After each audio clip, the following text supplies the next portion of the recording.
வாக்குறுதி கொடுக்கலாம். நீங்க எந்த பிரஸ் அப்படியே பத்திரிகையால் தான் சந்திக்கிறேன் உங்களை சந்திக்கிறேன். பத்திரிகையால் தான் சந்திக்கிறேன் உங்களை சந்திக்கிறேன். பத்திரிகையால் தான் சந்திக்கிறேன் உங்களை சந்திக்கிறேன்.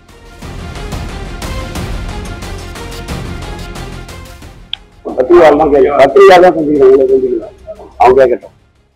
கண்டபடி கலர் கலரா வாக்குறுதிகள் கொடுத்து ஆட்சிக்கு வந்த திமுக இந்த 4.5 வருஷத்துல எதையுமே நிறைவேற்றாம நாங்க வாக்குறுதியே கொடுக்கலன்னு அந்தர்பல்ட்டி அடிச்சுக்கிட்டு இருக்காங்க.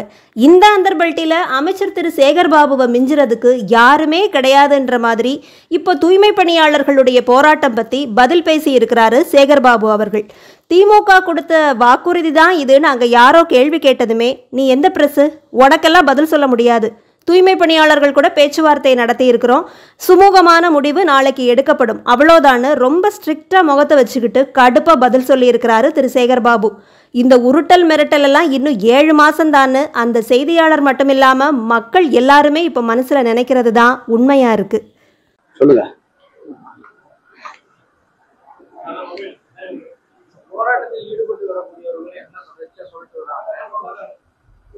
என்ன சொல்றாங்க?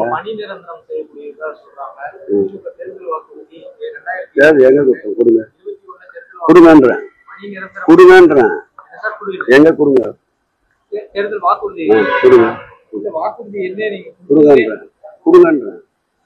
ஏதாவது பீஸ்ஃபுல்லா போறதுக்காக கேள்வி கேளுங்க. வாக்குறுதி கொடுக்கலாம்.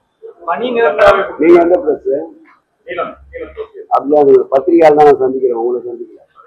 பத்திரிகையால் தான் சந்திக்கிறேன் உங்களை சந்திக்கிறேன். பத்திரிகையால் தான் சந்திக்கிறேன் உங்களை சந்திக்கிறேன். அவங்க கேட்கட்டும். சார், பேச்சுவார்த்தைகள் அவங்களும் எங்க நாட்டு மக்கள் எங்களோட ஒன்று, எங்களோட ஊன் உறவு எல்லாத்திலையும் கலந்து இருக்கிறவங்க.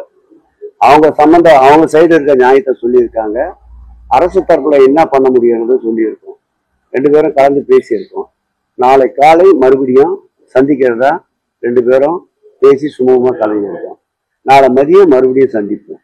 சந்திச்ச பிறகு ஒரு சுமூகமான முடிவு எடுத்தோம்.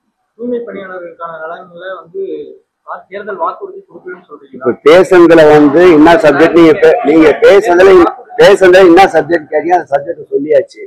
2 தரப்புல இருக்குன்னா அவங்க தேவைகளை அவங்க சொல்லியிருக்காங்க. எங்களால என்ன முடியும்னு சொல்லியிருக்கோம். இது சம்பந்தமா அவங்க சம்பந்தப்பட்டவங்க எல்லார்கிட்டையும் பேசிட்டு நாளைக்கு மதியம் மீட் பண்ணதா சொல்லியிருக்காங்க. நாளைக்கு மதியம் அவங்க மீட் பண்ண பிறகு 2 பேரும் கூட்டம் அவங்களை சந்திக்கிறோம். நன்றி.